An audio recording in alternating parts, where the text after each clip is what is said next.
નમસ્કાર મિત્રો, આજના આપણા આ આઈટીઆઈના ઈ લર્નિંગ પ્રોગ્રામમાં હું આપ સર્વે મિત્રોનું હાર્દિક સ્વાગત કરું છું. મારું નામ છે તારક કડિયા અને આજે આપણે ભણીશું સોલાર ટેકનિશિયન ટ્રેડમાં વપરાતા વિવિધ હેન્ડ ટૂલ્સ અને તેના સ્પેસિફિકેશન્સ. સૌથી પહેલું તો આપણે જોઈએ કે ભાઈ ટૂલ્સ કોને કહેવાય. બરાબર, સૌથી પહેલો પ્રશ્ન આપણને એ થાય કે ભાઈ ટૂલ્સ અને સ્પેસિફિકેશન્સ એટલે શું. તો આપણે જોઈએ ટૂલ્સ કોને કહેવાય. તો ટૂલ્સ એટલે કે સાધન. બરાબર, ટૂલ્સ એ આપણો ઇંગ્લિશ શબ્દ છે, એને આપણે ગુજરાતીમાં કહીએ તો એને સાધન કહેવાય. ટૂલ્સ એટલે કે સાધન જે આપણે હાથમાં પકડી અને કોઈ ચોક્કસ પ્રકારનું કામ કરવા માટે તેનો ઉપયોગ કરીએ છીએ, એને આપણે ટૂલ્સ કહીએ છીએ. બરાબર, ટૂલ્સ એ તમામ ટ્રેડના અલગ અલગ પ્રકારના ટૂલ્સ આવે છે, જેમાં આજે આપણે જોઈશું કે સોલાર ટેકનિશિયન જે આપણો ટ્રેડ છે એની અંદર કયા કયા ટૂલ્સ આપણે વાપરીએ છીએ એના વિશે આપણે આજે ભણીશું. બીજી વસ્તુ થાય કે આપણે સ્પેસિફિકેશન એટલે શું. તો સ્પેસિફિકેશન એટલે કે દરેક ટૂલ્સનું પોતાનું વિગતવાર વર્ણન. બરાબર છે, એને આપણે સ્પેસિફિકેશન કહીશું.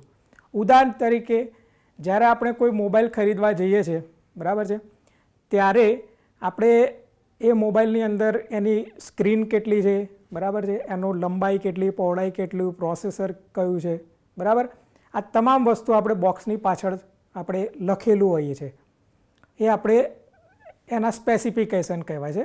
એ જ રીતે જ્યારે આપણે કોઈ પણ પ્રકારનું ટૂલ્સ બજારમાંથી ખરીદવા જઈએ છીએ, તેની લંબાઈ કેટલી છે, પહોળાઈ કેટલી છે, એ કઈ રીતનું કાર્ય કરે છે, આ તમામ વસ્તુની માહિતી આપણને હોવી જોઈએ. તો એને કહેવાય છે આપણું સ્પેસિફિકેશન. સ્પેસિફિકેશન એટલે કે એનું ટૂલ્સનું વિગતવાર વર્ણન. આ બધા અલગ અલગ પ્રકારના આપણે ટૂલ્સ આજે ભણીશું કે જે આપણા સોલાર ટેકનિશિયન ગ્રુપની અંદર, ટ્રેડની અંદર આપણે યુઝ કરવાના છીએ. સૌથી પહેલું આપણું ટૂલ્સ છે એનું નામ છે કોમ્બિનેશન પ્લાયર. તો કોમ્બિનેશન પ્લાયર એ લગભગ બધા ટ્રેડની અંદર યુઝ થતું એક કોમન આપણું ટૂલ્સ છે જેનું નામ છે કોમ્બિનેશન પ્લાયર. તો કોમ્બિનેશન પ્લાયરનો ઉપયોગ તો વાયરનું ઇન્સ્યુલેશન ઉતારવા, વાયરને પકડવા, કાપવા, ટ્વિસ્ટ કરવા, વાળવા તેમજ નાના મોટા નટ બોલ્ટને ખોલવા તથા ફિટ કરવા માટે તેનો ઉપયોગ થાય છે. અને હેવી ગેજના વાયરને ટ્વિસ્ટ કરવા માટેના કામ માટે પણ તે વપરાય છે. તે ક્રોમ પ્લેટેડ વેનેડિયમ સ્ટીલમાંથી બનેલું છે અને તેનું હેન્ડલ જે છે એ ઇન્સ્યુલેશન વાળું હોય છે.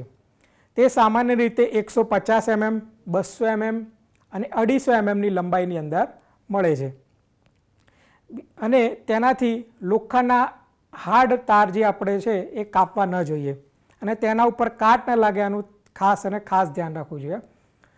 તો હવે આપણે એને ઇમેજ દ્વારા જોઈએ કે ભાઈ કેવું હોય છે કોમ્બિનેશન પ્લાયર.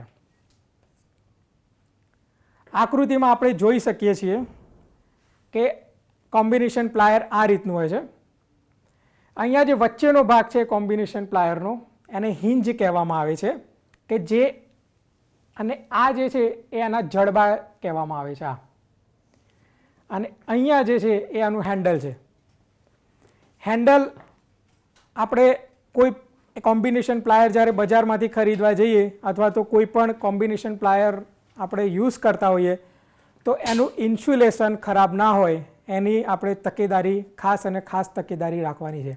કેમ? કારણ કે જ્યારે આપણે કોઈ હેવી લાઇન ઉપર યા તો ચાલુ લાઇન ઉપર જ્યારે કામ કરીશું એ વખતે જો આ ઇન્સ્યુલેશન નહીં હોય તો એ સમયે આપણને કરંટ લાગવાનો શક્યતા પૂરેપૂરી રહેલી છે.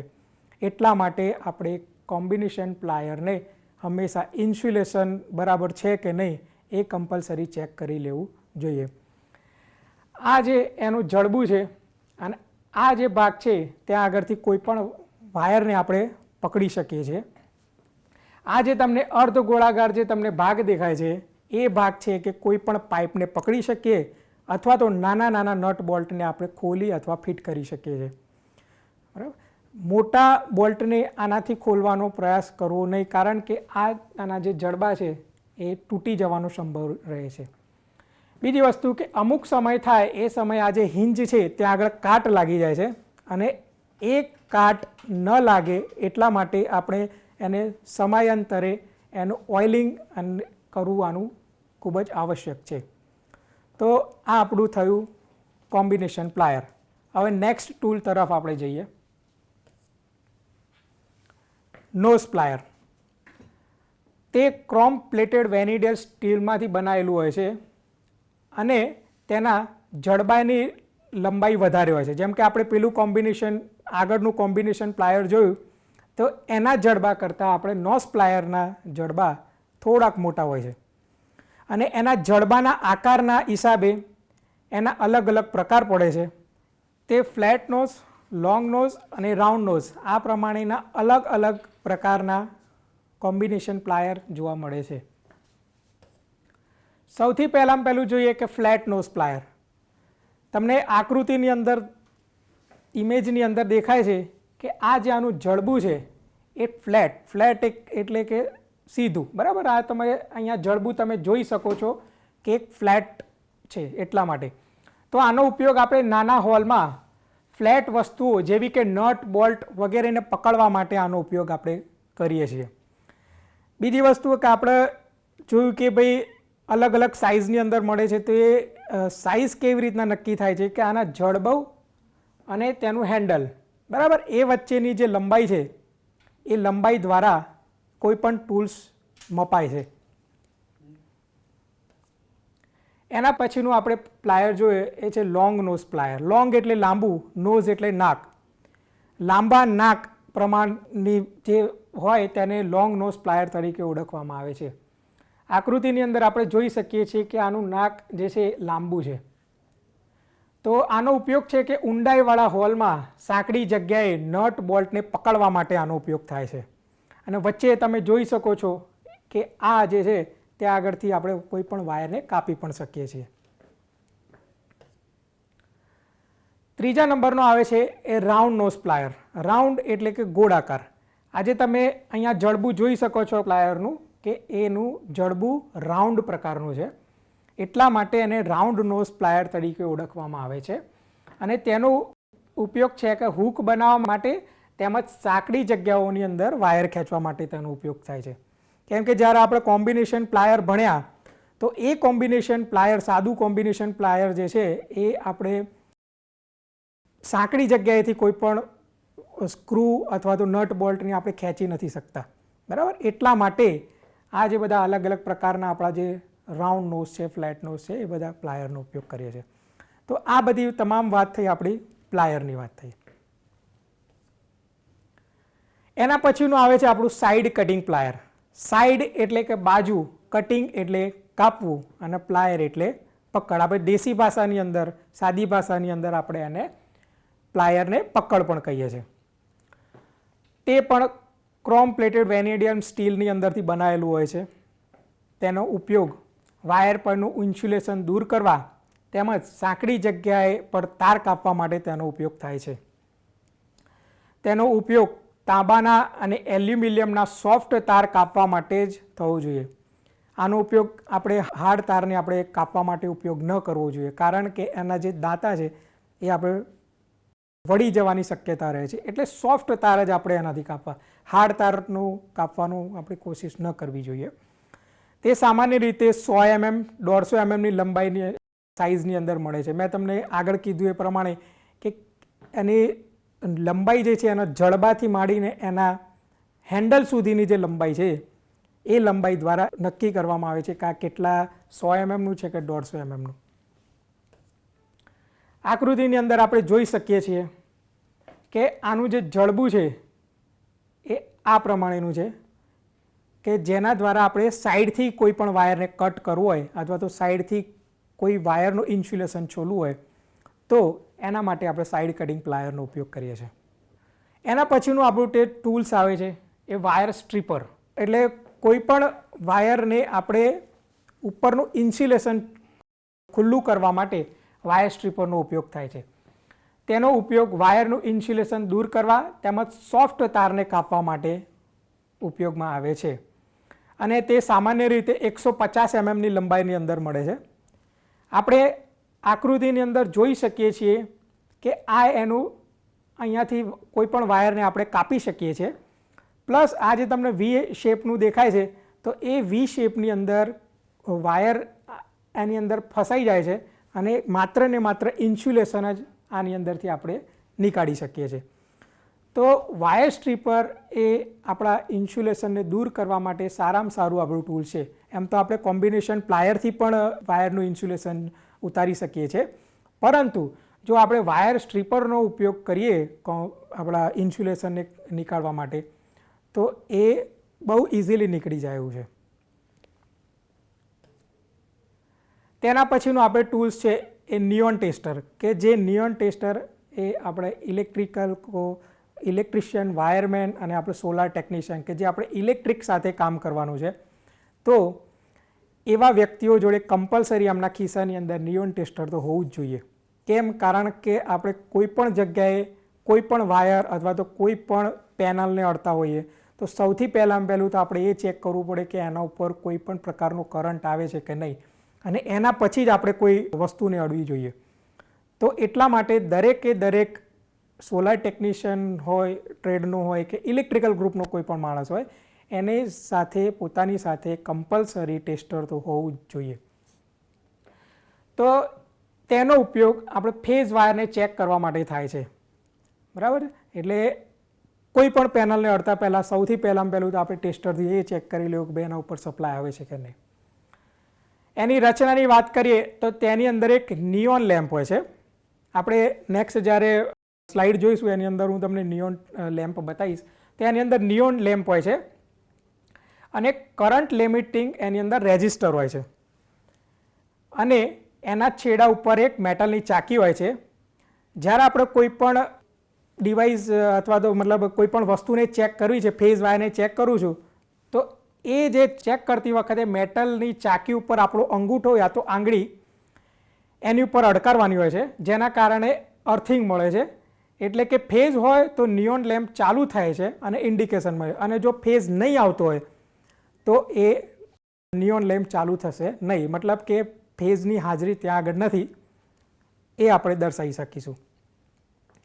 તે મોટાભાગે 500 વોલ્ટ અથવા તો 700 વોલ્ટની કેપેસિટીની અંદર મળે છે. આકૃતિ દ્વારા આપણે જોઈ શકીએ છીએ ટેસ્ટર આ રીતનું દેખાય છે, દેખાવમાં આ રીતનું છે. એની ઇન્ટરનલ રચનાની વાત કરીએ તો આ છે આપણો આ નિયોન લેમ્પ અને આ છે આનું રેજિસ્ટર, અને આપણે જે મેટાલિક સ્ક્રૂની વાત કરી એ અહીંયા છે. આપણે જ્યારે કોઈ પણ લાઇન ફેઝને ચેક કરતા હોઈએ છીએ તો એ સમયે આપણો અંગૂઠો યા તો આંગળી આ મેટાલિક સ્ક્રૂ ઉપર આવી જોઈએ અને પછી આપણે કોઈ પણ વાયરને ત્યાં આગળ અડકાઈશું. તો શું થશે? જો આ નિયોન લેમ્પ ચાલુ થાય તો મતલબ આપણે સમજીશું કે એની અંદર ફેઝ આવે છે, અને જો નિયોન લેમ્પ ચાલુ ના થાય તો એ આપણે સપ્લાય આવતો નથી એવું આપણે કહી શકીએ. બીજી વસ્તુ કે આ નિયોન ટેસ્ટરનો ઉપયોગ આપણે નાના મોટા નટને ખોલવા માટે, સ્ક્રૂને ખોલવા તો ફિટ કરવા માટે આનો ઉપયોગ આપણે કરીએ છીએ. આનાથી મોટા સ્ક્રૂને ખોલવાનો પ્રયત્ન કરવો નહીં, કારણ કે મોટા સ્ક્રૂને જો ખોલશું તો અહીંયાથી આપણું જે ડિવાઇસ છે નિયોન ટેસ્ટર એ તૂટી જવાની શક્યતા રહે છે. એટલા માટે નિયોન ટેસ્ટરનો ઉપયોગ હંમેશા નાના, એકદમ નાના જે સ્વિચોની અંદર જે સ્ક્રૂ આવે છે એ સ્ક્રૂને જ ખોલવા અને ફિટ કરવા માટે આનો ઉપયોગ કરવો જોઈએ. નેક્સ્ટ ટૂલની આપણે વાત કરીએ. નેક્સ્ટ ટૂલ છે આપણું સ્ક્રૂ ડ્રાઈવર. સ્ક્રૂ ડ્રાઈવર પણ આપણા આઈટીઆઈના તમામ ટ્રેડની અંદર સ્ક્રૂ ડ્રાઈવર તો કમ્પલસરી જરૂર પડે છે. તો એટલા માટે એને કહીશું કે આપણું આ કોમન ટૂલ છે સ્ક્રૂ ડ્રાઈવર. તો સ્ક્રૂ ડ્રાઈવરનો ઉપયોગ શું? તો સ્ક્રૂ ડ્રાઈવર એનો ઉપયોગ આપણે સ્ક્રૂને ખોલવા કે ફિટ કરવા માટે થાય છે. તે 75, 100, 150, 200, 250, 300 mmની લંબાઈની અંદર મળે છે. જેમાં 75 mmના સ્ક્રૂ ડ્રાઈવરને આપણે ટર્મિનલ સ્ક્રૂ ડ્રાઈવર તરીકે ઓળખવામાં આવે છે, અને તેનું હેન્ડલ એ સારી જાતના પ્લાસ્ટિકમાંથી અને બ્લેડ સ્ટીલમાંથી બનાવેલી હોય છે. બ્લેડ એટલે કે કોને કહેવાય? આ રહ્યું આપણી ઇમેજની અંદર આપણે જોઈ શકીએ છીએ કે આ આપણું સ્ક્રૂ ડ્રાઈવર છે. આ જે છે ને એ આપણું હેન્ડલ છે, બરાબર. એ સારી જાતના પ્લાસ્ટિકની અંદર બનાવેલું હોય છે. આને એની બ્લેડ કહેવામાં આવે છે, બ્લેડ, બરાબર. તો આ લંબાઈ કેવી રીતના, સપોઝ આપણે કીધું કે ભાઈ 75 mm, 100 mm, 150 mm, 200 mm અને 300 mm. તો આ જે આપણું હેન્ડલ છે, આ હેન્ડલનો જે આ નીચેનો ભાગ છે અને ત્યાંથી આ જે ટીપ સુધીની લંબાઈ છે, બરાબર છે. તો એ લંબાઈ દ્વારા એ આપણું ટેસ્ટર કેટલું લાંબુ છે એ નક્કી થાય. જેમ કે સપોઝ 75 mm વાત કરીએ તો આ જે હેન્ડલથી તે આ એની ટીપની જે લંબાઈ છે એ જો 75 mm હોય તો એ આપણું સ્ક્રૂ ડ્રાઈવર એ 75 mm નું હોય એવું કહી શકીએ આપણે. તો એ રીતના આપણે એની લંબાઈ માપવાની હોય છે. બીજી ખાસ વસ્તુનું જરાક એ ધ્યાન રાખવાનું કે જ્યારે આપણે કોઈ પણ સ્ક્રૂ ડ્રાઈવરને જ્યારે આપણે ઇલેક્ટ્રિક લાઇન ઉપર યુઝ કરીએ છીએ, બરાબર, ચાલુ લાઇન ઉપર એનો જ્યારે યુઝ કરીએ છીએ તો કમ્પલસરી અહીંયાથી આપણે ઇન્સ્યુલેશન હોવું જરૂરી છે. કેમ? કારણ કે જો ઇન્સ્યુલેશન નહીં હોય તો અહીંયા આપણને શોર્ટ લાગવાનો સંભવ રહે છે. એટલા માટે જ્યારે કોઈ પણ આપણે ચાલુ લાઇનની અંદર સ્ક્રૂ ડ્રાઈવરનો યુઝ કરીએ છીએ તો કમ્પલસરી એના ઉપર ઇન્સ્યુલેશન લાગેલું હોવું એ જરૂરી વસ્તુ છે મિત્રો. નેક્સ્ટ હવે છે સ્ક્રૂ ડ્રાઈવર સેટ. સેટ એટલે કે એકની અંદર જ ઘણી બધી વસ્તુઓ એને આપણે સેટ કહીએ છીએ. તો નાની મોટી ટીપ સાઇઝ અને જુદા જુદા ટીપ હેન્ડલવાળી બ્લેડનો એક સેટ છે, જેમાં એક જ હેન્ડલમાં જરૂરિયાત મુજબની બ્લેડને આપણે ફિટ કરી શકીએ છીએ. આપણે આકૃતિની અંદર જોઈ શકીએ છીએ કે આ એક જની અંદર આ બધા તમામ પ્રકારની આપણે ટીપ છે એની અંદર આપણે નાખી શકીએ છીએ. તો આ આપણું થતું સ્ક્રૂ ડ્રાઈવર સેટ. એના પછીનું આપણું ટૂલ્સ છે એ ડીબી નાઇફ. ડીબી નાઇફ એટલે કે ડબલ બ્લેડ. ડીબીનું પૂરું નામ છે ડબલ બ્લેડેડ નાઇફ. નાઇફ એટલે કે ચપ્પુ. આપણે કીધું નામ પ્રમાણે જ છે કે તેમાં બે બ્લેડ હોય છે. એક બ્લેડ ઇન્સ્યુલેશનને ઉતારવા માટે વપરાય છે અને બીજી બ્લેડનો ઉપયોગ એ તાર પરના કાટને સાફ કરવા માટે થાય છે. આપણે આકૃતિની અંદર જોઈ શકીએ છીએ કે ડીબી નાઇફની અંદર એક આ છે અને એક આ છે, એટલે ટોટલ એની અંદર બે બ્લેડ છે. એક બ્લેડનો ઉપયોગ આપણે વાયર પરનું ઇન્સ્યુલેશન છોલવા માટે થાય. આપણને એમ થાય કે ભાઈ ઇન્સ્યુલેશન છોલવા માટે તો આપણે કોમ્બિનેશન પ્લાયરનો ઉપયોગ કરીએ છીએ, વાયર સ્ટ્રીપરનો ઉપયોગ કરે છે. પણ જ્યારે અમુક જાડાઈ કરતાં વધારે વાયર હોય તો એ સમયે આપણે કમ્પલસરી આપણે નાઇફનો ઉપયોગ કરવો પડે છે. અને બીજી વસ્તુ એનું જે બીજી નાઇફ છે એ જ્યારે આપણે કોઈ પણ વાયર ઉપર જ્યારે વાયર ખુલ્લો હોય તેના ઉપર વાતાવરણની ઇફેક્ટ થવાના કારણે એના ઉપર કાટ લાગે યા તો કંઈક ગ્લો બાજી જાય છે. તો એ સમયે એ લાગેલો કાટ અથવા તો એને ગ્લોને દૂર કરવા માટે આ જે ડીબી નાઇફનો ઉપયોગ થાય છે, રાઈટ. તો ડીબી નાઇફનો બે પ્રકારે ઉપયોગ છે. એક તો વાયર પરનું ઇન્સ્યુલેશન છોલવા માટે અને બીજી વસ્તુ કે કોઈ પણ જે વાયર છે એના ઉપર જે કાટ લાગ્યો હોય એ કાટને દૂર કરવા માટે ડીબી નાઇફનો ઉપયોગ થાય છે. એના પછીનું ટૂલ છે સ્ટીલ મેઝરિંગ ટેપ. શબ્દ ઉપરથી જ આપણને ખબર પડે છે કે મેઝરિંગ એટલે માપણી, ટેપ એટલે કે એક જાતની ટેપ છે. તો તેનો ઉપયોગ લંબાઈ અને પહોળાઈ, કોઈ પણ વસ્તુની લંબાઈ પહોળાઈ માપવા માટે સ્ટીલ ટેપનો ઉપયોગ થાય છે. આકૃતિની અંદર આપણે જોઈ શકીએ છીએ કે આ એક સ્ટીલ ટેપ છે, બરાબર. સ્ટીલ ટેપની અંદર જ્યારે આપણે કોઈ પણ લંબાઈ પહોળાઈ માપી આપણે પોતાની મૂળ સ્થિતિ ઉપર એ આવી જાય છે. જેમ કે આ ટેપ છે, બરાબર. તો જ્યારે આપણે એને કોઈ લંબાઈ માપી દીધી પછી એને જ્યારે આપણે છોડી દઈશું તો એ પોતાની મૂળ સ્થિતિ ઉપર આવી જશે.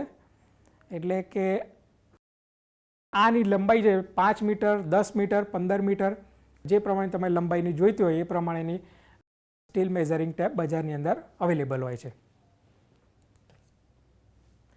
નેક્સ્ટ જે આપણું ટૂલ છે એ હેમર, અને આપણે એની સાદી ભાષાની અંદર એને હથોડી કહીએ છીએ. દિવાલની અંદર લાકડામાં ખીલ્લી ઠોકવા, સ્ક્રૂ બેસાડવા અને રાઉલ પંચથી દિવાલમાં કાણા પાડવા માટે તેનો ઉપયોગ થાય છે. તેનું માથું ફોર્જ સ્ટીલમાંથી બનાવેલું હોય છે અને તેના પરથી તેના પ્રકાર પડે છે. હવે આનો ઉપયોગ આપણે જોયું એ પ્રમાણે કે ભાઈ ખીલ્લીને એને ફિટ કરવા માટે હોય છે. અને એનું જે માથું હોય છે એના ઉપરથી એના અલગ અલગ પ્રકાર પડે છે. મતલબ કે એનું માથુંના શેપ પ્રમાણે એના અલગ અલગ પ્રકાર પડે છે. Ball peen hammer, cross peen hammer અને ક્લો હેમર એના માથાની આકાર પ્રમાણે એનો ભાગ પડેલા હોય છે. તેનો હાથો લાકડાનો અથવા તો પ્લાસ્ટિકની અંદરથી બનાવેલો હોય છે અને તેની સાઇઝ અને તેના વજન પ્રમાણે મળે છે.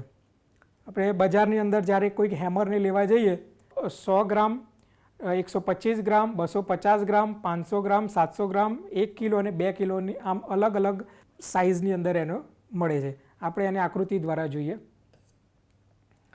આકૃતિની અંદર આપણે જોઈ શકીએ એ પ્રમાણે કે મેં તમને કીધું એ પ્રમાણે કે એનું જે માથું છે એ માથાના આકારના ઉપરથી તેના અલગ અલગ પ્રકાર પડે છે. જેમ કે ball peen hammer, cross peen hammer અને ક્લો હેમર.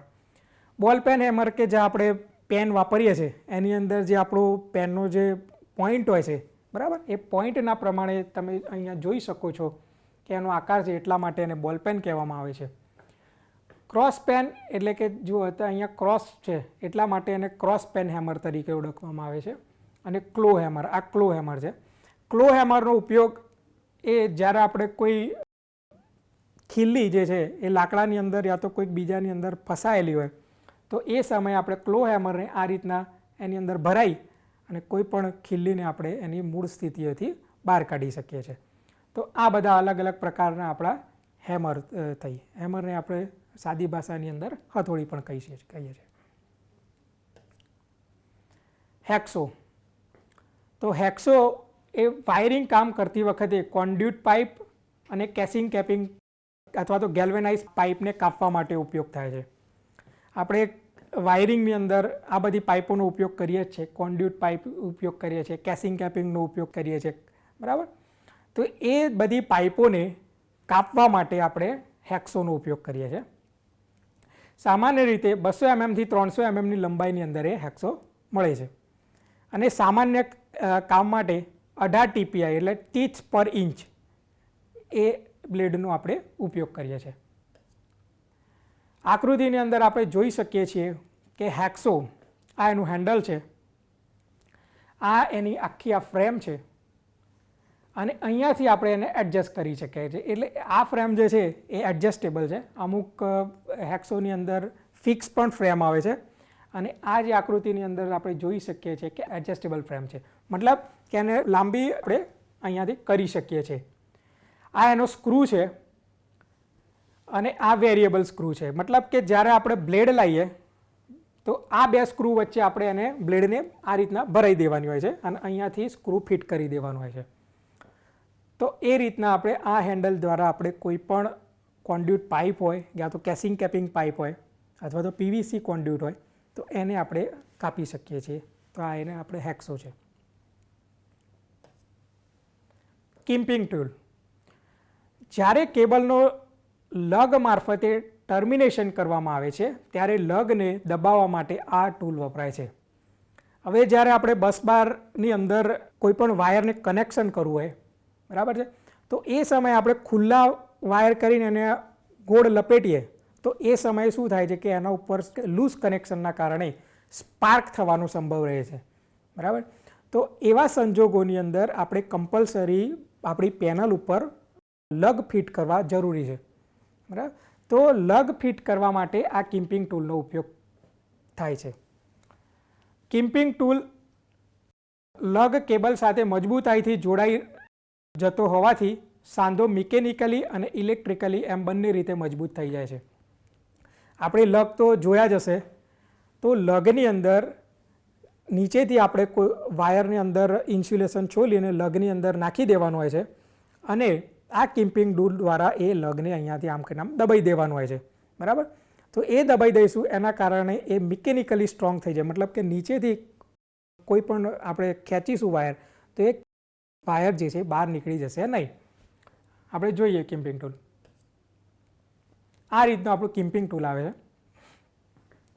અહીંયા આપણે કોઈ પણ લગ જે હોય એ લગની અંદર આપણે વાયર આ રીતનો ફિટ કરી અને એ લગ અહીંયાથી આ રીતના દબાઈ દેવાનું હોય છે. આ રીતના હેન્ડલ દ્વારા અહીંયાથી દબાઈ દેવાનું.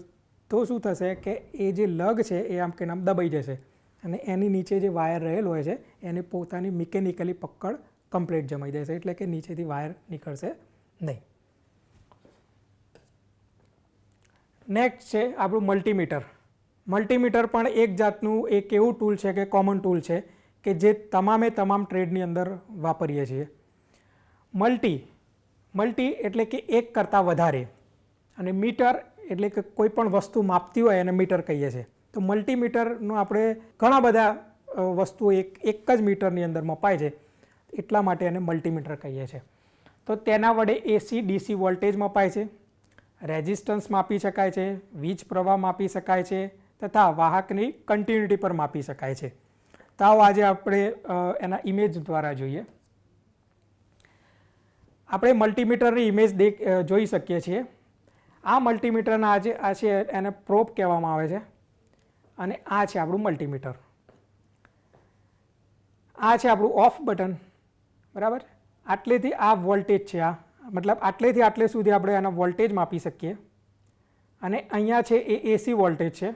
જો અહીંયા આટલેથી આટલે સુધી આપણે એને વોલ્ટેજ માપી શકીએ છીએ, પણ એ જો અહીંયા તમને સીધી લીટી છે એટલે મતલબ કે DC વોલ્ટેજ. આટલેથી આટલાની અંદર આપણે DC વોલ્ટેજ માપી શકીએ છીએ, અને આટલેથી આટલાની અંદર આપણે AC વોલ્ટેજ માપી શકીએ છીએ. પછી અહીંયા તમને દેખાય છે એ મતલબ કે એમ્પિયર એટલે કે કરંટ. તો આટલેથી આટલે સુધી આપણે કરંટ માપી શકીએ છીએ. પછી આ એ લખ્યું છે અને એની બાજુમાં આ રીતના ACનો સિમ્બોલ છે, મતલબ કે AC કરંટ એ આટલાની અંદર મપાય છે. આ DC છે, જો અહીંયા તમે સીધી લીટી તમને દેખાય છે. તો DC કરંટ એ આટલેથી આટલે સુધી મપાય છે. પછી એના પછીનું જે આ જે છે એ આ કન્ટિન્યુટી ચેક કરવા માટે વપરાય છે, અને આ બીજી બધી વસ્તુઓ છે એ આપણે રેઝિસ્ટન્સ માપીએ છીએ, બરાબર છે. તો મલ્ટીમીટર એટલે કે મલ્ટી એટલે એક કરતાં વધારે. આપણી જોડે જો A મીટર હોય તો એનાથી ખાલી માત્ર ને માત્ર કરંટ માપી શકીશું. જો V મીટર હોય તો ખાલી આપણે વોલ્ટેજ માપી શકીશું. પણ જો આપણે મલ્ટીમીટર યુઝ કરીએ તો એ સમયે આપણે વોલ્ટેજ, કરંટ, રેઝિસ્ટર, કન્ટિન્યુટી આ તમામે તમામ વસ્તુ આપણે એક જ મીટર દ્વારા માપી શકીએ છીએ, એટલા માટે એને કહેવાય છે મલ્ટીમીટર. એના પછીનું આપણું ટૂલ છે કે એલન કી. તો તેનો ઉપયોગ હેક્ઝાગોનલ આકારના બોલ્ટ અને સ્ક્રૂને ખોલવા અને ફિટ કરવા માટે તેનો ઉપયોગ થાય છે. આપણે આગળ જે સ્ક્રૂ ડ્રાઈવર જોયું, સ્ક્રૂ ડ્રાઈવરનો ઉપયોગ સ્ક્રૂને ફિટ અથવા તો ખોલવા અને બંધ કરવા માટે ઉપયોગ થાય છે. પણ એનું જે માથું હોય છે એ સીધી લીટીવાળું હોય છે. પણ જ્યારે આપણે કોઈ પણ સ્ક્રૂનું અથવા તો નટનું બોલ્ટ જ્યારે હેક્ઝાગોનલ આકારનું હોય તો એ સમયે આપણે સ્ક્રૂ ડ્રાઈવરનો ઉપયોગ કરી શકતા નથી. એ સમયે આપણે એલન કીનો ઉપયોગ કરવો પડે છે. તો આકૃતિની અંદર આપણે જોઈ શકીએ છીએ કે આ જે એલન કી છે એ અલગ અલગ સાઇઝની એલન કી છે, અને એનું માથું પણ હેક્ઝાગોનલનું હોય છે. એટલે જ્યારે કોઈ પણ નટ હોય તો એનું હેક્ઝાગોનલ જે માથું છે એ આપણી એલન કીની અંદર આવી જાય છે, અને પછી આપણે એને ખોલી અથવા તો ફિટ કરી શકીએ છીએ. તો આ આપણી એલન કી છે, આકૃતિની અંદર આપણે જોઈ શકીએ છીએ. તે 1.5 mm થી 10 mm સુધીની અલગ અલગ સાઇઝની અંદર મળે છે, અને આ એક આખો સેટ જ મળે છે કે આ બોક્સની અંદર આપણે જોઈ શકીએ છીએ કે 1.5 થી માંડી અને છેક 10 mm સુધીની સાઇઝવાળા અલગ અલગ આપણે એલન કી આપણને બજારમાં અવેલેબલ હોય છે. નેક્સ્ટ છે આપણું સ્ટાન્ડર્ડ વાયર ગેજ SWG. તેનો ઉપયોગ વાયરનો ગેજ માપવા માટે વપરાય છે. તે સ્ટીલમાંથી બનેલું હોય છે અને તેનાથી 1 થી 36 ગેજ સુધીનો વાયરની સાઇઝ મપાય છે. આકૃતિની અંદર આપણે જોઈ શકીએ છીએ કે આ 1 લખ્યું છે, અહીંયા 1 લખ્યું છે, 2, 3, 4, 5, 6, 7, 8, 9, 10, 31, 32, 33, 34, 35 અને 36. હવે આમાં સ્ટાન્ડર્ડ વાયર ગેજની અંદરથી વાયરનો ગેજ માપવો કેવી રીતના? તો કોઈ પણ વાયર હોય તો એના ઉપરનું ઇન્સ્યુલેશન છોલી અને અહીંયાથી આપણે વાયરને અંદર નાખવાનું હોય છે. અહીંયાથી જે કાણાની અંદરથી કોઈ પણ જાતના ઓબ્સ્ટ્રક્શન વગેરે અંદર જતું રહે, બરાબર છે, તો એ સાઇઝનો વાયર એ ગણી શકાય. માની લઈએ કે આ 13 નંબરનો ગેજ છે, બરાબર. તો 13 નંબરના ગેજની અંદર જ્યારે આપણે વાયર અંદર નાખીએ છીએ તો કોઈ પણ જાતના અટકાણ સિવાય એ જો અંદર જતો રહેતો હોય તો મતલબ એ વાયરનો ગેજ 13 ગેજનો વાયર છે એવું આપણે કહી શકીએ, બરાબર છે. એટલા માટે આપણે સ્ટાન્ડર્ડ વાયર ગેજ એ જ્યારે આપણે કોઈ પણ વાયરનો ગેજ માપવો હોય તો એ સમયે આપણે આ સ્ટાન્ડર્ડ વાયર ગેજ ઉપયોગ કરીએ છીએ. આનો સ્પિરિટ લેવલ, તેનો ઉપયોગ સપાટી હોરિઝોન્ટલ કે વર્ટિકલ લેવલમાં બરાબર છે કે નહીં તે ચેક કરવા માટે થાય છે. આપણે સોલાર ટેકનિશિયનની અંદર જ્યારે કોઈ સોલાર પેનલ અથવા તો એના સ્ટ્રક્ચર જ્યારે આપણે ઊભા કરતા હોઈએ છીએ તો એ સમયે એ સ્ટ્રક્ચર કમ્પ્લીટલી વર્ટિકલ દિશામાં અથવા તો હોરિઝોન્ટલ દિશામાં બરાબર છે કે નહીં એ ચેક કરવા માટે આપણે સ્પિરિટ લેવલનો ઉપયોગ કરીએ છીએ. તો સ્પિરિટ લેવલની અંદર તમે અહીંયા જોઈ શકો છો કે બબલ છે, અહીંયા બબલ, બરાબર. અને બીજી વસ્તુ કે એની અહીંયા આગળ મેગ્નેટ હોય છે, એટલે કોઈ પણ જો લોખંડની સપાટી અથવા તો સ્ટીલની સપાટી હોય ત્યાં આગળ આ જે લોખંડ છે એ ચોંટી જાય છે, એટલે આપણે એને વારે ઘડી એને પકડી રાખવાનું કોઈ રહેતું નથી, એને એ સીધું એના સરફેસ ઉપર એ ચોંટી જાય છે. અથવા તો કોઈ પણ સરફેસની ઉપર આપણે એને મૂકીએ છીએ તો એ વર્ટિકલ છે કે નહીં એ જો આ બે કાપાની વચ્ચે જો આપણો આ બબલ બે કાપાની વચ્ચે આવી જાય તો એવું આપણે માની શકીએ કે ભાઈ આ સરફેસ કમ્પ્લીટ, યા તો એ સીધી છે યા તો હોરિઝોન્ટલમાં માપ્યું હોય તો હોરિઝોન્ટલમાં, બરાબર. તો એ રીતની આપણે સ્પિરિટ લેવલની મદદથી આપણે લેવલ બરાબર છે કે નહીં એ આપણે ચેક કરી શકીએ છીએ. તે 20 સેન્ટીમીટરથી માંડી અને 2.4 મીટરની સાઇઝની અંદર મળે છે, મતલબ કે આની લંબાઈ આ છે આપણે આકૃતિની અંદર જોઈ શકીએ છીએ એ પ્રમાણે 30 સેન્ટીમીટરનું છે. તમે 40 સેન્ટીમીટર, 50 સેન્ટીમીટર, 100 સેન્ટીમીટર એવી અલગ અલગ સાઇઝની અંદર બજારની અંદર અવેલેબલ હોય છે. ડ્રીલ મશીન કે જે આપણે ઇલેક્ટ્રિક લાઇનની અંદર સૌથી વધારે ઉપયોગમાં આવતું હોય તો એ ડ્રીલ મશીન છે. તો ડ્રીલ મશીનનો ઉપયોગ વિવિધ મટીરિયલમાં કાણા પાડવાનું ઇલેક્ટ્રિક મશીન છે. તેના ચકમાં વિવિધ પ્રકારના નાની મોટી સાઇઝના ડ્રીલ બીટ લગાવીને લાકડું, પ્લાસ્ટિક, મેટલ, પથ્થર, ગ્રેનાઇટ કે આરસીસીની અંદર આપણે કાણા પાડી શકીએ છીએ. દિવાલ, આરસીસી અને અન્ય મેનેસરી કામ માટે કાર્બાઇડ સ્ટીલવાળું આરસીસીનું બીટ વપરાય છે. અને લાકડું, પ્લાસ્ટિક, લોખંડ અને અન્ય મેટલ હાઈ સ્પીડ એના માટે આપણે HSS બીટ વાપરીએ છીએ. તો આપણે જોઈએ ઇમેજ દ્વારા. તો આ છે એ ડ્રીલ બીટ છે. ડ્રીલની અંદર જે આપણે કાણા પાડવા માટે જે યુઝ કરીએ છીએ એને બીટ કહેવામાં આવે છે. અને આ બીટ અલગ અલગ પ્રકારના આ બીટ છે. આ જે તમને બીટ દેખાય છે એ હેમર ડ્રીલ છે. આ બે બીટ છે હેમર ડ્રીલના. જ્યારે આપણે નેક્સ્ટ જ્યારે ડ્રીલના પ્રકાર જોઈશું એની અંદર આવશે તો એ પ્રમાણેના અલગ. અને આ જે છે એ સાદા ડ્રીલના બીટો છે. તો કીધું એ પ્રમાણે બે પ્રકાર છે. એક પહેલું તો સાદું ડ્રીલ છે અને નેક્સ્ટ પછીનું આવશે હેમર ડ્રીલ. સાદું ડ્રીલ એટલે કે વાયરિંગના સામાન્ય કામ માટે આ પ્રકારના ડ્રીલનો ઉપયોગ થાય છે. સામાન્ય વાયરિંગ કરવું હોય તો એની અંદર આપણે સાદું ડ્રીલ વાપરીએ છીએ. તે 6 mm થી 13 mm ની સાઇઝના હોય છે અને 300 થી 700 વોટની કેપેસિટીની અંદર મળે છે. અને તે 2500 થી 4500 RPM રેવોલ્યુશન પર મિનિટની સ્પીડે મળે છે. એમ મતલબ કે એની ફરવાની ક્ષમતા એ 2500 થી 4500 RPM એટલે રોટેશન પર મિનિટ. બરાબર. આપણે ઇમેજની અંદર જોઈ શકીએ છીએ કે સાદું ડ્રીલ છે અથવા તો એને પિસ્તોલ ડ્રીલ કહેવાય. પિસ્તોલ પ્રકારની એની રચના દેખાય છે એટલા માટે એને પિસ્તોલ ડ્રીલ નામ આપ્યું છે. આ જે એનો ચક છે અને આ ચકની અંદર આપણે અહીંયા સ્ક્રૂ દ્વારા આ ડ્રીલ બીટને અહીંયા ફિટ કરી શકીએ છીએ. બરાબર છે. અને આ એનું ઓન ઓફ સ્વિચ છે કે અહીંયાથી આપણે જેટલા સમય માટે આપણે એને ચાલુ રાખવું હોય એટલા સમય માટે અહીંયા ચાલુ રાખીએ, પછી એને છોડી દઈએ એટલે બંધ થઈ જાય છે. આ બધા એના બીટો છે. અલગ અલગ સાઇઝના આપણે બજારની અંદર બીટ મળતા હોય છે. નેક્સ્ટ આપણે જોઈશું કે હેમર ડ્રીલ. હેમર એટલે કે હથોડી. તો આપણે જે આના આગળનું જે ડ્રીલ મશીન જોયું તો એ ડ્રીલ મશીનની અંદર સાદું હોય છે, કોઈ હેમરિંગ થતું નથી. બરાબર. તો આપણું ડ્રીલ મશીન છે દેખાવની અંદર સાદા ડ્રીલ જેવું જ હોય છે, ડ્રીલ મશીન જેવું છે, પણ તેમાં ડ્રીલ બીટ સાથે એક ચકને અથડામણ કરવા માટેની રચના કરેલી હોય છે. પ્રીવિયસ જે આપણે સાદું ડ્રીલ મશીન જોયું એની અંદર કોઈ પણ પ્રકારનું હેમરિંગ થતું નથી. હેમરિંગ એટલે કે જ્યારે આપણે કોઈ આરસીસીની અંદર કાણા પાડતા હોઈએ છીએ તો એ સમયે એ આપણું સાદું ડ્રીલ જે છે એ ઉપયોગમાં નહીં આવે.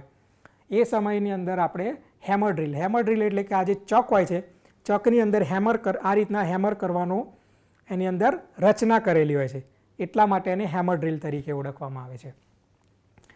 તેની ડ્રિલિંગ સ્પીડ 2800થી 3000 આરપીએમ, મતલબ 2800થી 3000 આરપીએમ જેટલી એની ગતિ હોય છે.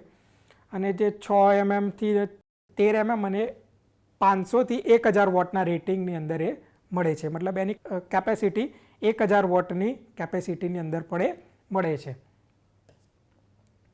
આપણે જોઈ શકીએ છીએ ઇમેજની અંદર કે અહીંયા આપણું ડ્રીલ મશીન છે, આ એનો ચક છે અને અહીંયા આપણે ડ્રીલ બીટ એને ફિટ કરી શકીએ છીએ અહીંયાથી. અને આ આપણું પકડવાનું હેન્ડલ છે અને આ પણ હેન્ડલ છે. તો જ્યારે કોઈ પણ આરસીસી દિવાલની અંદર આપણે કાણું પાડવું હોય તો એ સમયે આ જે ચક છે એક આમ કરીને હેમર કરશે, કોઈ પણ દિવાલની અંદર આ રીતના હેમર કરશે. તો હેમરિંગ કરી અને કાણું પાડતું હોય છે, એટલા માટે આને હેમર ડ્રીલ કહીએ છીએ. આની અંદર આ જે સ્વિચ છે એ આમ પણ થાય અને આમ પણ થાય, મતલબ એને જો નીચેની સાઈડ રાખીએ તો એ હેમરિંગમાંથી સાદા ડ્રીલની અંદર કન્વર્ટ થઈ જતું હોય છે. અને જ્યારે એને પાછું હેમર મોડની અંદર કરીએ તો એ દિવાલની અંદર હેમરિંગ થાય છે. મતલબ આપણું હેમર ડ્રીલ છે એ સાદા ડ્રીલ તરીકે પણ એનો ઉપયોગ કરી શકીએ છીએ અને હેમરિંગ તરીકે પણ એનો ઉપયોગ કરી શકીએ છીએ. તો આ આપણું છે ડ્રીલ મશીન. નેક્સ્ટ છે આપણું ગ્રાઇન્ડિંગ મશીન. તો વાયરિંગમાં ગ્રાઇન્ડર મશીનનો ખાસ કરીને ઉપયોગ કન્સીલ્ડ દિવાલની અંદર ખાંચા પાડવા માટે થાય છે અને મોટાભાગે એની બ્લેડ 4 અથવા તો 5 ઇંચના ડાયામીટરની હોય છે.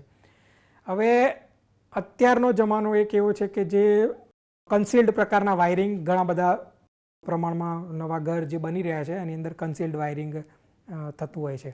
કન્સીલ્ડ વાયરિંગ એટલે કે આપણી જે દિવાલ હોય, દિવાલની અંદર આપણે ખાંચા પાડીને એની અંદરથી આપણે પાઇપને બધું પસાર કરી અને જે વાયરિંગ કરીએ છીએ અને કન્સીલ્ડ વાયરિંગ કરીએ છીએ. તો દિવાલની અંદર આપણે કન્સીલ્ડ વાયરિંગ કરવા માટે આપણે ઘીસી પાડવી પડે છે, ખાંચો પાડવો પડે છે. તો એ ખાંચો આપણે આ ગ્રાઇન્ડર મશીનથી પાડી શકીએ છીએ. આકૃતિની અંદર આપણે જોઈ શકીએ છીએ એ પ્રમાણે કે આ ગ્રાઇન્ડર મશીન છે અને આ એની બ્લેડો છે, બધી અલગ અલગ સાઇઝની એની બ્લેડો મળી જાય છે. તેનું રેટિંગ 800થી તે 1200 વોટ જેટલું હોય છે અને 5000 આરપીએમની સ્પીડની અંદર એ અવેલેબલ હોય છે. મતલબ કે એની જે બ્લેડની ગતિ છે એ 5000 આરપીએમથી એ રોટેટ થાય છે. સમજી ગયા? તો ગ્રાઇન્ડિંગ મશીન એનો ઉપયોગ આપણે જ્યારે કોઈ કન્સીલ્ડ વાયરિંગ કરતા હોઈએ છીએ તો એની અંદર દિવાલની અંદર ઘીસી પાડી અને ખાંચા પાડવા માટે આપણે ગ્રાઇન્ડિંગ મશીનનો ઉપયોગ કરતા હોઈએ છીએ. તો આજે આપણે તમામ પ્રકારના આપણા સોલાર ટેકનિશિયન ટ્રેડની અંદર વપરાતા જે કોમન હેન્ડ ટૂલ્સ છે આપણે જોયા, એના સલામતી વિશે જોઈ, એના સ્પેસિફિકેશન્સ જોયા અને એની શું કેર કરવી એ તમામ વિશે આજે આપણે ભણ્યા છીએ. તો હું એવી આશા રાખું કે તમામ મિત્રોને સમજણ પડી હશે એવી હું આશા રાખું છું. ધન્યવાદ.